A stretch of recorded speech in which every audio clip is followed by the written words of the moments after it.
दी automatic millionaire के author एक बार उनके दादाजी के साथ मैकडॉनल्ड्स गए। तब उनके दादा ने उनको एक बात बताई कि दुनिया में 3 तरह के लोग होते हैं। एक जो मैकडॉनल्ड्स में बैठकर खाना खाते हैं, दूसरे लोग जो मैकडॉनल्ड्स में काम करते हैं, और थर्ड टाइप के लोग होते हैं जो मैकडॉनल्ड्स में इन्वेस्ट करते हैं।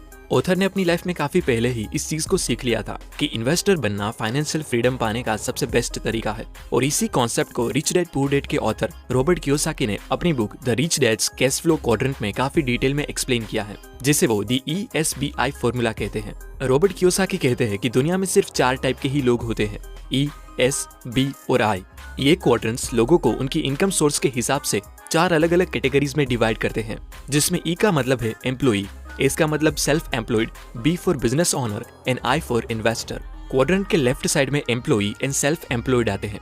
ये वो लोग हैं जो पैसे को टाइम के साथ एक्सचेंज करते हैं, इसलिए जब तक वो काम करेंगे तब तक उनको पैसे मिलते रहेंगे, और जिस दिन ये लोग काम नहीं करेंगे उस दिन उनकी इनकम भी नहीं होगी। इन लोगों को ज्यादा पैसे कमाने के लिए ज्यादा घंटे काम करना पड़ता है। वहीं क्वाड्रेंट के राइट साइड में आते हैं बिजनेस ओनर एंड इन्वेस्टर। ये वो लोग हैं जो दूसरों के टाइम का लेवरेज लेके पैसा बनाते हैं, जिसे author rich dad poor dad में पैसिव इनकम कहते हैं। हेनरी फोर्ड जैसे लोग इस कैटेगरी में आते हैं। ये लोग एक ऐसा सिस्टम बनाते हैं जहां दूसरे हाईली स्किल्ड लोग मिलकर इनके लिए काम करते हैं, जिससे उनको खुद बहुत कुछ काम करने की जरूरत नहीं पड़ती और उनका पैसा अपने आप ग्रो होता रहता है। वॉरेन बफेट कहते हैं कि if you don't find a way to make money while you sleep, you will work until you die. दोस्तों, ये मैटर नहीं करता कि अभी आप किस कैटेगरी में हैं, लेकिन अगर आपको फाइनेंशियल फ्रीडम चाहिए तो आपको लेफ्ट साइड से निकल के राइट साइड आना ही पड़ेगा। मतलब एम्प्लॉई से सेल्फ एम्प्लॉयड, सेल्फ एम्प्लॉयड से बिजनेस ओनर, और बिजनेस ओनर से इन्वेस्टर बनना सीखना ही पड़ेगा। अक्सर सेम कैटेगरीज में आने वाले लोगों की सोच भी सेम होती है, इसीलिए अपनी कैटेगरी बदलने का मतलब है अपनी सोच बदलना।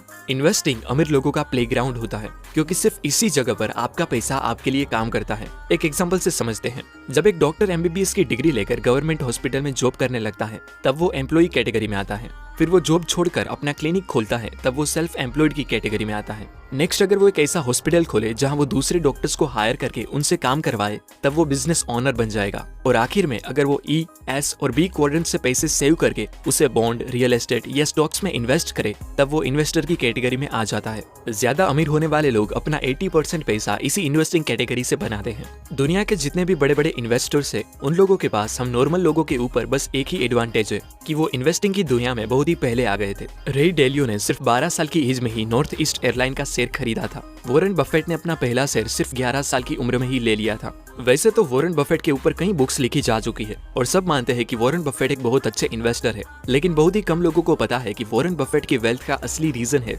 बचपन से ही कंपाउंडिंग के पावर को समझ के इन्वेस्टिंग स्टार्ट कर देना। अभी वॉरेन बफेट की नेटवर्थ $96 बिलियन है, जिसमें से 99% वेल्थ उन्होंने 50 की एज के बाद कमाई है। ये है कंपाउंडिंग की ताकत। क्या आपने जिम साइमंस का नाम सुना है? जिम साइमंस मैथमेटिशियन और एक हेज फंड मैनेजर है। इन्होंने 1988 से अपने पैसे को ऑन एन एवरेज 66% रेट से कंपाउंड किया है, जबकि वॉरेन बफेट ने सिर्फ 22% रेट से कंपाउंड किया है। जिम साइमन की नेटवर्थ करीबन $24 बिलियन है, यानी कि वॉरेन बफेट से 75% कम। लेकिन ऐसा क्यों? ऑब्वियसली रीजन है कंपाउंडिंग का। जिम साइमन ने इन्वेस्टिंग स्टार्ट करी थी 50 की एज में, लेकिन वॉरेन बफेट ने 11 साल की उम्र से ही अपना पैसा इन्वेस्ट करना स्टार्ट कर दिया था। अगर वॉरेन बफेट की तरह जिम साइमन को 70 इयर्स मिल जाते पैसे कंपाउंड करने के लिए और उनके पैसे 66% रेट से कंपाउंड होते रहते, तो आज उनकी नेटवर्थ कई लाख ट्रिलियन डॉलर में होती। अल्बर्ट आइंस्टाइन कहते हैं कि कंपाउंड इंटरेस्ट दुनिया का 8वां अजूबा है और कंपाउंडिंग दुनिया की सबसे पावरफुल चीज। चलिए एक एग्जांपल से समझते हैं। अगर मैं आपको और आपके दोस्त को 2 ऑप्शन दूं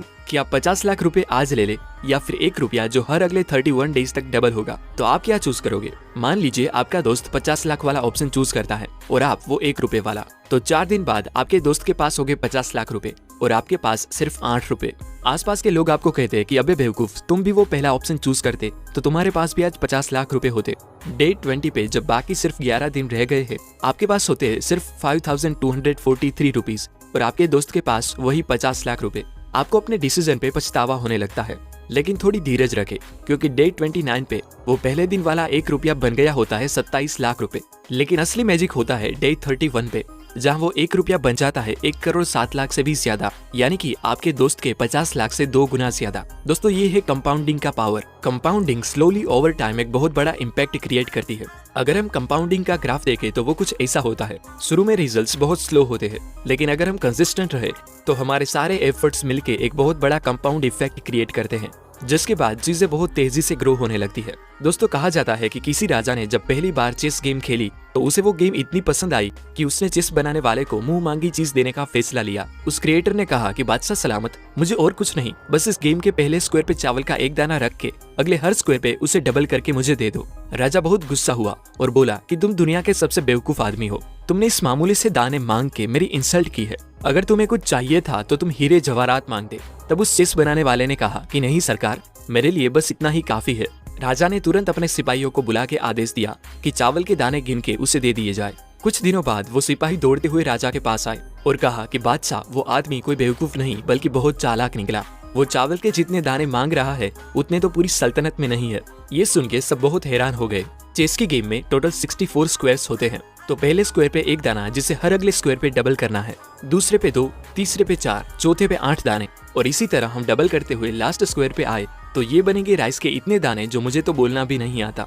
लेकिन अगर इसका वेट मेजर करें तो वो बनेगा 461 बिलियन मैट्रिक टन, जिसकी आज की प्राइस पे वैल्यू बनती है $300 ट्रिलियन। वो बंदा कोई बेवकूफ नहीं था बल्कि बहुत ही इंटेलिजेंट था, जो कंपाउंडिंग के पावर को सही से समझता था, और वो कुछ चावल के दाने नहीं बल्कि दुनिया की पूरी वेल्थ मांग रहा था। लेकिन दोस्तों आपकी ट्रू वेल्थ आपकी मटेरियल चीजों से नहीं बल्कि आपकी सर्वाइविंग कैपेसिटी से डिफाइन होती है। आप अपनी इनकम के बंद होने पर कितने महीने सर्वाइव कर सकते हो बिना अपना लिविंग स्टैंडर्ड गिराए, वो आपकी ट्रू वेल्थ होती है। फॉर एग्जाम्पल, अगर आपका महीने का खर्चा 50,000 है और आपने 2 लाख रुपए सेव किए हैं तो आपकी वेल्थ सिर्फ 4 महीने की है। जब आप अपनी पूरी जिंदगी बिना काम किए गुजार सको तो उसे आप फाइनेंशियल फ्रीडम कह सकते हो। दोस्तों ये मैटर नहीं करता कि हम कितना पैसा कमाते हैं, बल्कि उसमें से हम कितना पैसा सेव करके कंपाउंडिंग के लिए इन्वेस्ट करते हैं, ये ज्यादा मैटर करता है। आप जितना भी पैसा सेव करते हो वो आपको आई कैटेगरी में डालना चाहिए, क्योंकि इसी कैटेगरी में ही पैसा आपके लिए काम करेगा। आई क्वाड्रेंट में आने के लिए आपके पास 2 रास्ते हैं।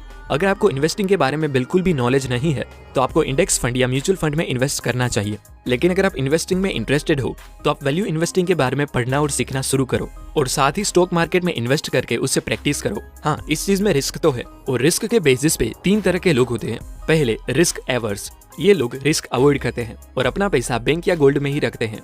दूसरे गैम्बलर्स, जो इन्वेस्टिंग को बस लक और चांस का गेम समझते हैं। और तीसरे लोग होते हैं इंटेलिजेंट इन्वेस्टर्स, जो इन्वेस्टिंग को नॉलेज और स्किल से कनेक्ट करते हैं। दोस्तों अगर अभी आप ई या एस क्वाड्रेंट में हैं तो आपको क्या करना चाहिए?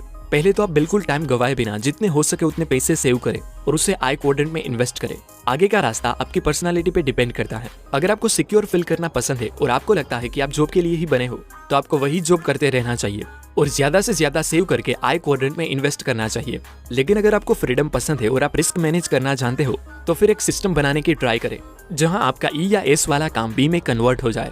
फिर अपने बिजनेस को ग्रो करने के अलावा जो भी सेविंग्स हो उसे आई में इन्वेस्ट करते जाए।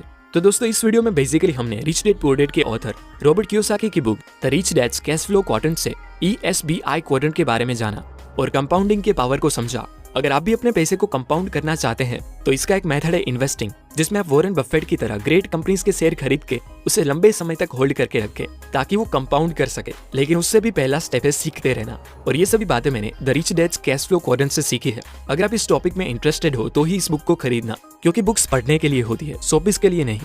धन्यवाद।